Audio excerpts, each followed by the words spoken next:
certain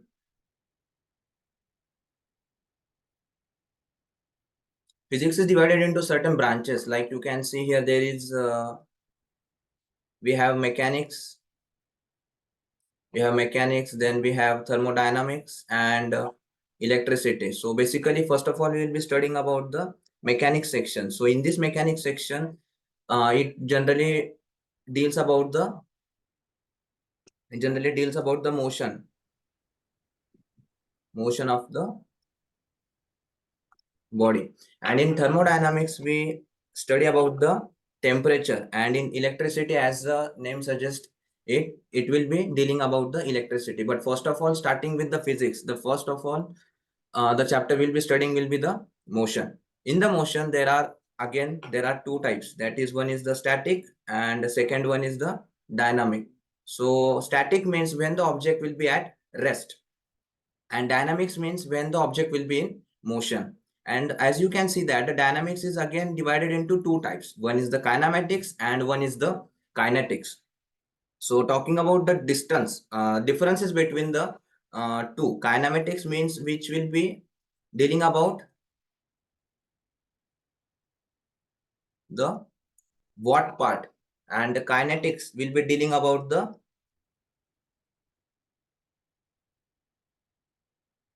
how part.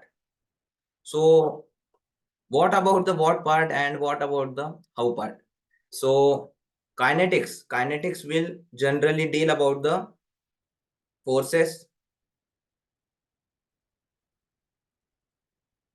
It will deal about the forces, and what will deal about the motion, the actual motion which we'll be seeing, where we will be calculating the distance, the speed, the acceleration, and all that things. And in forces, we'll be seeing that how the motion is being set. And in the what part, it is about the what type of motion we are seeing. What is the motion? Is there any motion or is there no motion?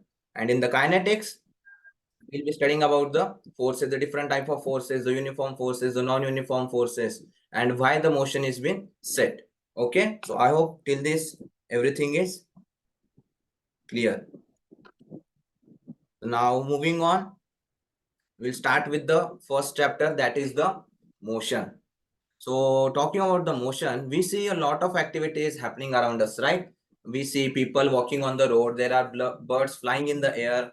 There are certain books lying on the table. Even there is a furniture in your house.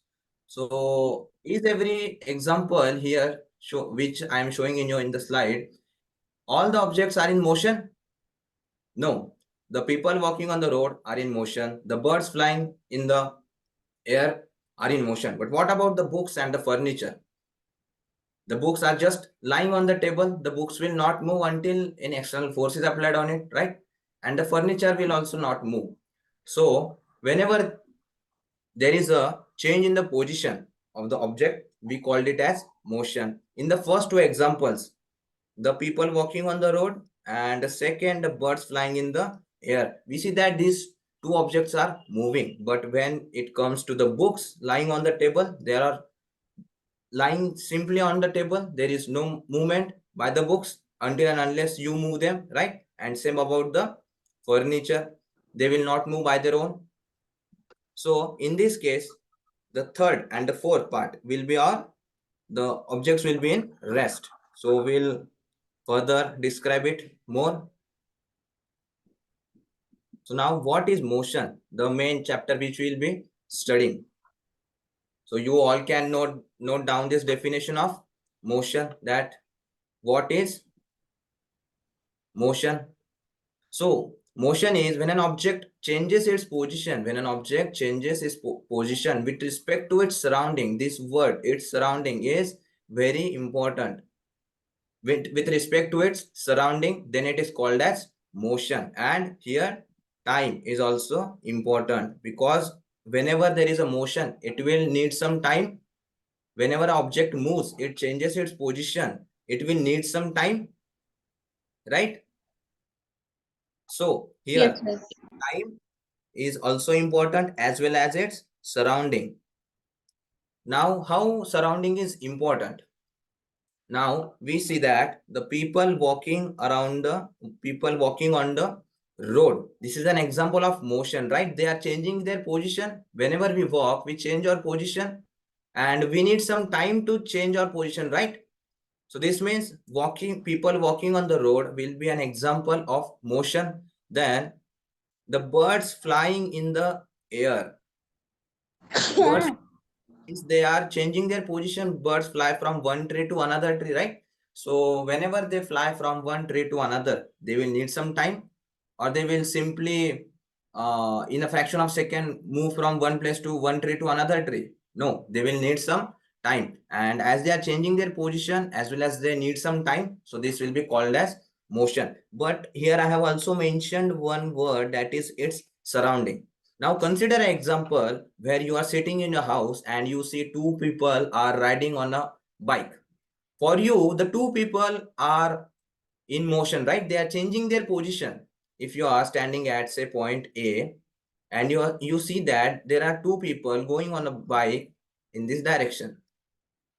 Okay, so you see the two people moving on the road. But when the two people, say one people here and another people here, and they are on a say a bike. So when they are on a bike, for you the two people are moving, but when this when the passenger sees the driver, when the passenger looks at the driver, for him he's not changing his position, right? They are on the same place. There is no change in the position between the driver and the passenger. But when you look from this point A, for you both the people are changing their position, right? So in this case, the word its surrounding plays a very important role. Its surrounding means when you will see the objects with respect to their surrounding. Now when this co-passenger sees the driver, for him they are not in motion, but when you see them from a fixed point, for you the both people are in motion, right? So in this case, the surrounding plays a very important role. So now moving on to the next topic, that is the rest.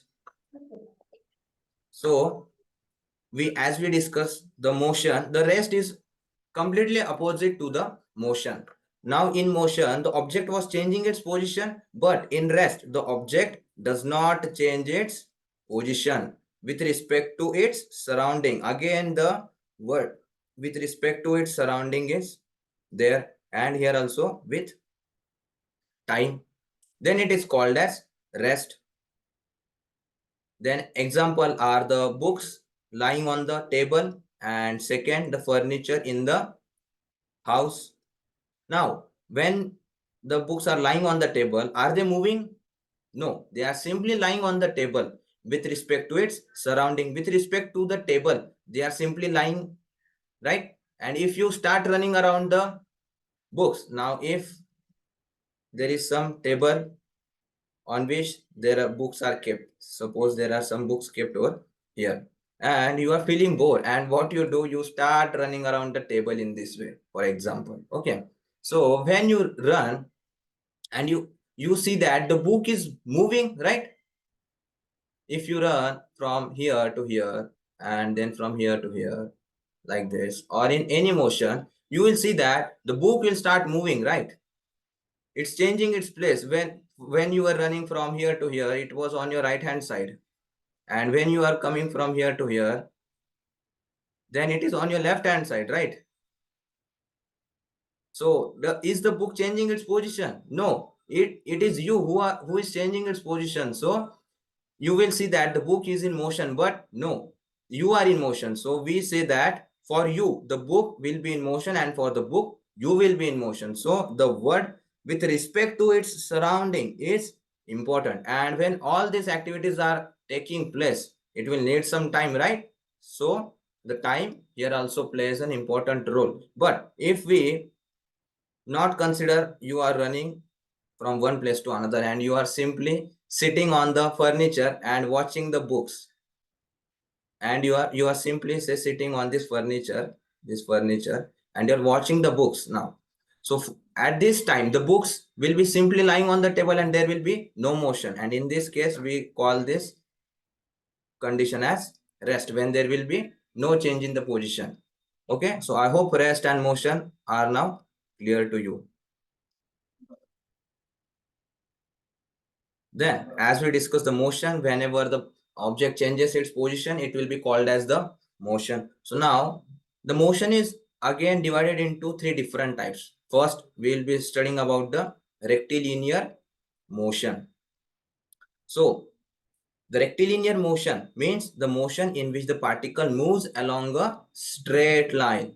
When the particle moves along a straight line, it will be called as a rectilinear motion. Now, example, the body falling freely under the effect of the gravity of earth.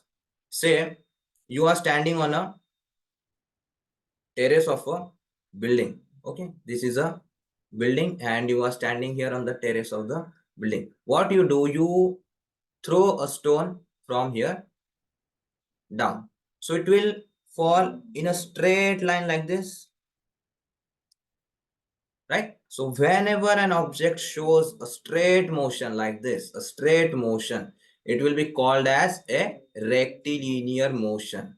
Okay, whenever we drive a vehicle on a road, say this is a road, and whenever we drive our vehicle, we drive on the left hand side, right? So we always drive in a straight line, right, on this road from the left hand side. So this will be also considered as a rectilinear motion.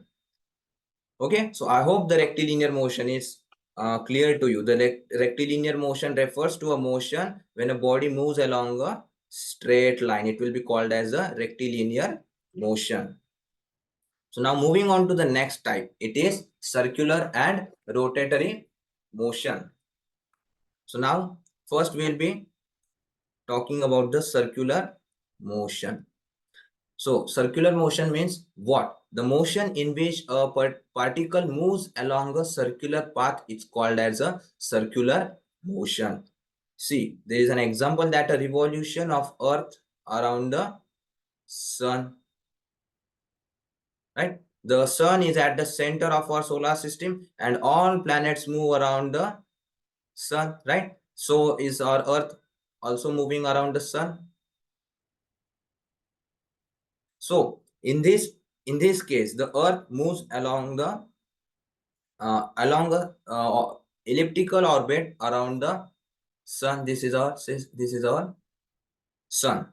So this type of motion where an object or there is a center and an object moves along that center, it will be called as a circular motion. You can also see there is an image of a lady who is spinning a bucket over her head. So this is also an example of circular motion. Have you done this?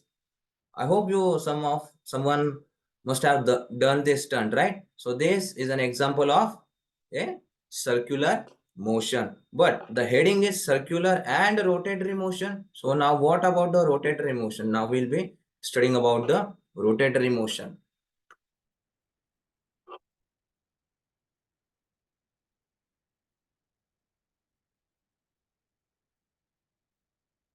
Now see, what is now the rotatory motion?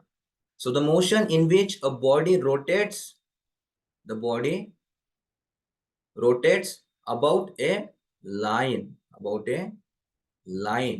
that is also called as the axis, which will be passing through it. Passing through it, it means here is the body. Then the motion is called as the rotatory motion. Example, motion of a top. Top means what? Bhaura. You must have seen Bhaura. You must have played also with it, right? So if we consider this, say the spinning top. So whenever a top moves or whenever we play with the top, it stands vertically, right, like this, right, and it moves in this direction and then from backside in this direction, right? So such type of motion will be considered as the rotatory motion. Also consider this rotating blades of helicopter, right? So there is one line which will be passing to the center of the uh, blades of the helicopter and the blades will be moving around the center in this direction, right? Even we know that uh, earth rotates around itself and revolves around the sun, right? So whenever the earth rotates around its own axis, see, we mentioned a line, right? We mentioned about a line, this axis. So whatever you are seeing, this dotted line over here, and over here also have drawn one line, right? So this line is the axis over here. This is the axis. Even you can see over here, see, there is one line, this, which is passing through the earth, and earth starts rotating like this, and this is the phenomena which causes day and night on the earth, right? So rotation of the earth causes the day and night. Rotation of the earth causes the day and night.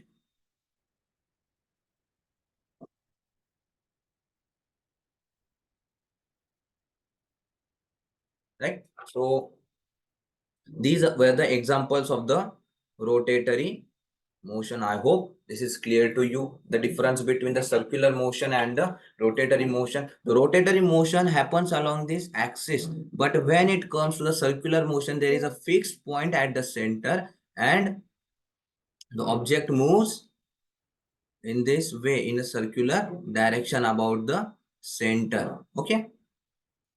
This was the example of circular motion. This was the example of circular motion, and this is a example of rotatory motion. Okay, I hope this all the three types were, which were the rectilinear motion, rotatory motion, and circular motion, are clear. Now we'll move on to the next type of motion, that is the oscillatory and vibratory motion. So now what is the oscillatory and vibratory motion? The motion in which the body moves to and fro, or back and forth. So what do we mean by to and fro and back and forth motion? So to and fro means front and back. Have you ever played with a pendulum like this? See, there is an example.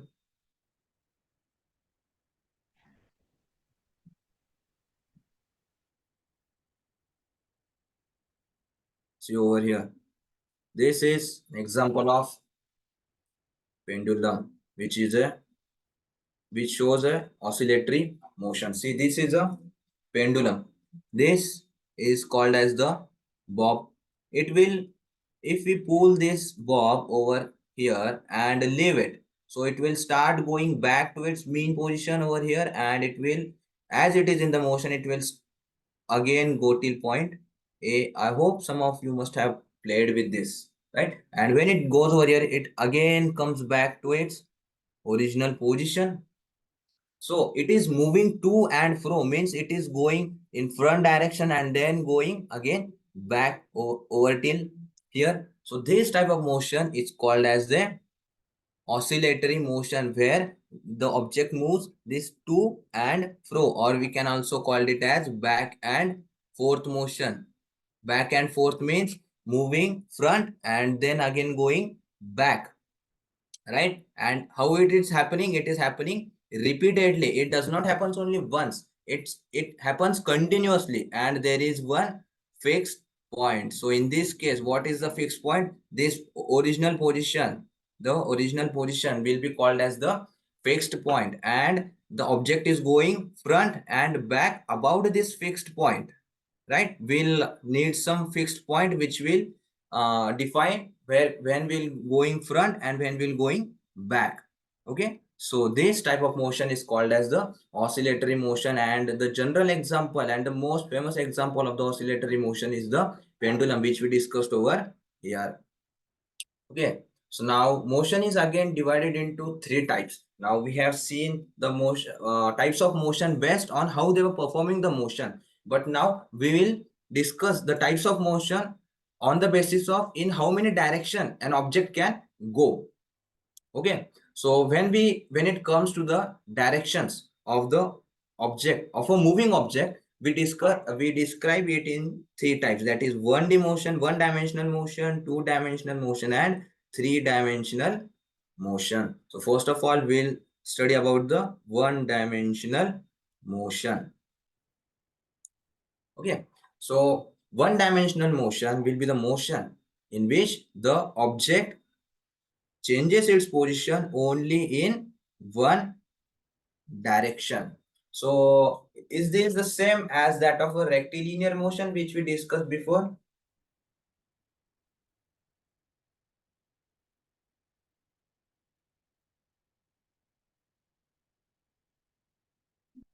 So when I said in one direction, so is this means in a straight line like this in single direction?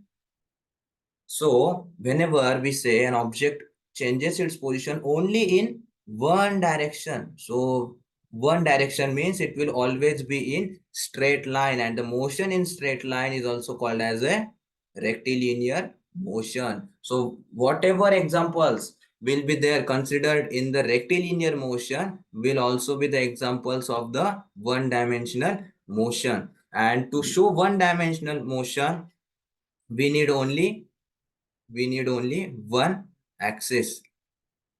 It can be x-axis, y-axis, or y-axis.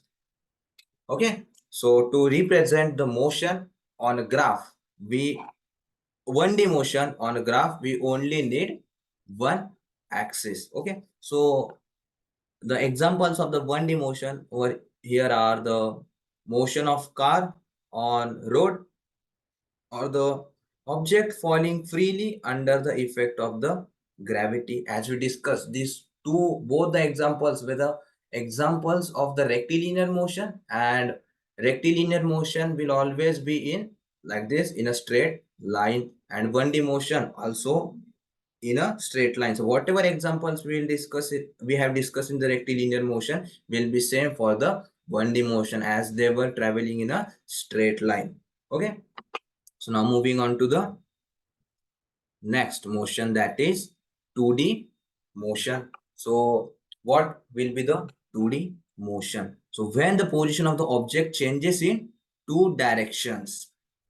Now in 1D motion, the position of the object was changing only in one direction, but now it will change in two directions. It changes in two directions for two-dimensional motion. And for one-dimensional motion, to represent the motion on the graph, we needed only one axis. But when it comes to the two-dimensional motion, the number of axes we'll need to plot the motion on the graph is two axis. So we'll need two axes to plot this motion on the graph. So now the examples of the 2D motion are the motion of planets around the sun. See, if we consider this as the sun, which is the center of our solar system, right? So when the planets move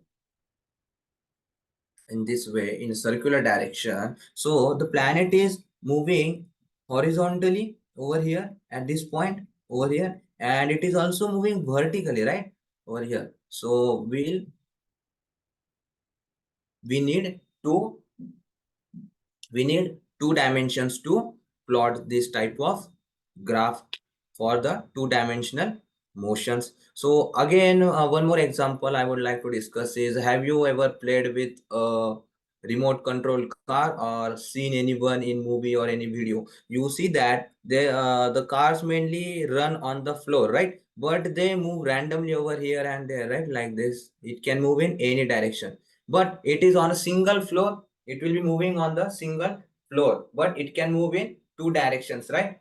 Like in a horizontal direction as well as in a vertical direction, but it will not go up like this. It will just simply run on the ground. It will only cover the two axes, that is the x-axis like this, and vertical axis, this will be the y-axis. Okay, so this type of examples will be considered in the two-dimensional motion, where the object changes its position only in two directions, and to show these two directions on a graph we use two axes.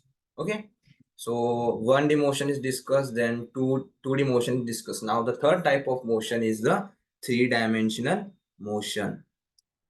The now three-dimensional motion, when the object changes its position in three different directions. Now, in the 2D motion, it was simply moving on a single plane. But now in 3D motion, it can also move upwards, downwards, left to right, and again also front to back. Okay, up, down, left, right, and also front and back. It can change its position in all the three directions. For example, if we consider the motion of bird in sky, right? The bird can go up and down as well, right? It can sit on the tree. It can also sit on the ground, right?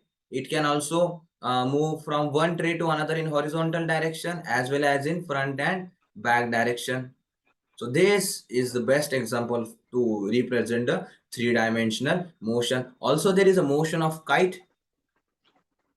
Excuse, Oh, yes. sir, give one more example of three-dimension motion. Yes, I am giving. See, I have mentioned the motion of a kite. Your kite can go from left to right like this. Your kite can move from left to right, and it can also move up and down. It can also move up and down, and it can also move in the front and back direction in the Z axis. So if we consider, say, um,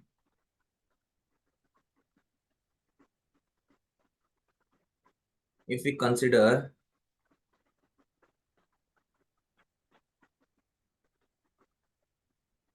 it in this way. Wait.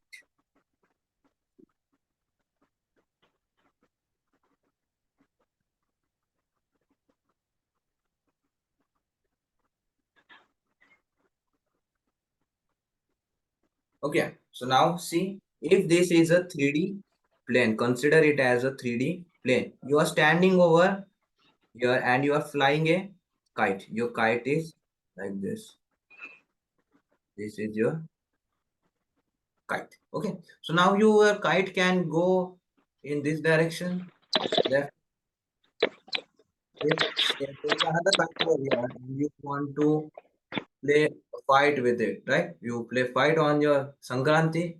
We say that kata kati, right? So if for that purpose, if you want to play kata kati with this, say this kite over here, so you will move your kite in this direction. So it is moving in horizontal direction, left to right, right? So you can also move, say one kite is flying above your kite over here. So you can also move your kite up and down, right? So we can move it horizontally, also up and down. And say if a kite is far away from it, so you can also increase the length of your string. You can and then go over till this kite. So now we move horizontally. We also moved vertically, and we are also moving front and back, right? So for example, about the front and back. So if you are now tired of playing with the kite, you take the kite down, right? So whenever you take the kite down, it is traveling in horizontal direction, right? Towards you. It is also coming down towards the ground, and it is also coming towards you, right? So this is again example of a 3D motion. The example of kite. The example of kite will be an example of 3D motion and the motion of bird in the sky. I hope now it is clear. Yes, And sir. now we will be discussing about some terms related to the motion. Now, the first term is the reference point. The first term is the reference point. Now, reference point, what is a reference point? Reference point is a fixed point. The word fixed is very important over here, with respect to which the given body changes its position. The reference point will be always a fixed point. The point will never move. The reference point, it never moves. It is always a fixed point. Okay, so with respect to this, how a body changes its position. Remember the example which I gave in the starting of the class, where you were watching two people who were moving on the road on the bike, right? So if we take the reference point of the passengers, suppose these are the two people who are moving on a bike. These are the two people who are moving on the bike. So for this passenger, this driver was in the rest, right? This was our reference point. The co-passenger, he was our fixed point. For him, he was at a fixed position. So for this fixed position, he was on. For him, the driver was in rest. But if he looks at the person who was watching them from point A, for him, the person was changing its position. First, he was near to them. Now they went far away from him. So when the co-passenger looked at this person A, it will seem that he is moving away from them, right? So it is always the reference point which defines the motion of the object. For the same co-passenger, this uh, driver was at rest. But when we look from the eyes of this person A, the both of them were in motion, and from for both of them they were in rest. But for A, the both of them were in motion. I hope I am conveying in a proper way and you are understanding it. Yes? Are you getting what I am trying to say? What do we mean by a reference point? Yes, sir. Yes, sir. The reference point will always be a fixed point from which we'll observe the motion of the body. So now moving on to the next point, that is the distance. Now the distance is the length of the total path covered by the body. Total path covered by the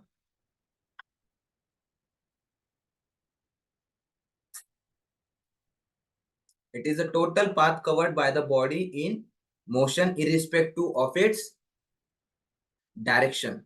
It is the length of the total path covered by the body in motion irrespective of its direction.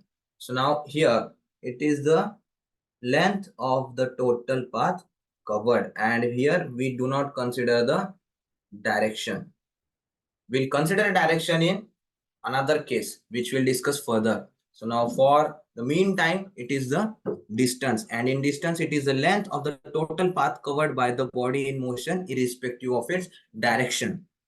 So now if say you start from your home, say this is your point A, and you want to go to your school which is at point B, say this is your school. So whatever distance it takes for you to go from point A to B, your home to your school, whatever will be the length of this path will be called as the distance, between the point A and B. And the distance, it is a scalar quantity. Now what do you mean by a scalar quantity? Scalar quantity means it will just have a magnitude, means like say 2, say 3. This is called as the magnitude, means how much quantity it is. It will just tell us about the amount of quantity and not the direction. These type of quantities are called as the scalar quantity. So when we talk about the distance, we measure the distance in like say 2 kilometer. Suppose your school is at a distance of 2 kilometer from your house, right? Or do we say tell the direction? So start from here. Do we say that it is 2 kilometer in this direction? No, we never say. Even if we say, we do not mean it. Okay, we'll discuss the concept of the direction in the upcoming topics which we'll discuss. Okay, so distance is measured in 2 kilometers or say 3 meters, right? But someone will say kilometers, someone will say meters, but we need some standard unit, right, to tell someone. So for that purpose, we have a standard unit, that is the SI unit is meters. So for distance, we use its SI unit as meters. And to calculate the distance, we have one instrument, that is the odometer, right? Odometer is given in every vehicle.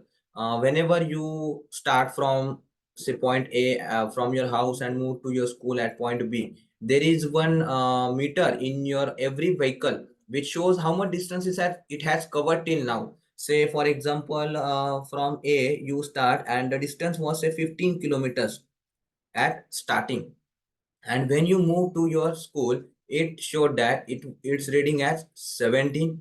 So how much distance it has covered? The distance covered was 2 kilometers, right?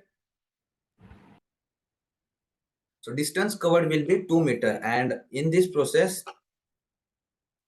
and in this process we covered 2 kilometers, and the odometer will show the increment of these 2 kilometers in our reading. Okay, so to measure the distance we use a instrument called as the odometer, and the distance will never be negative. Now even if you come from your school to home on the same bike, it will start from 17 and it will end on 19 kilometers, right? You started from 2 kilometer, went to your school, the reading increased by 2 kilometer, and then again if you start from your school and move back to your home, it will go to 19. It will never happen that it will again come back to 15. No, distance never reduces. Distance always keeps on increasing with the time if the object is in motion. Okay,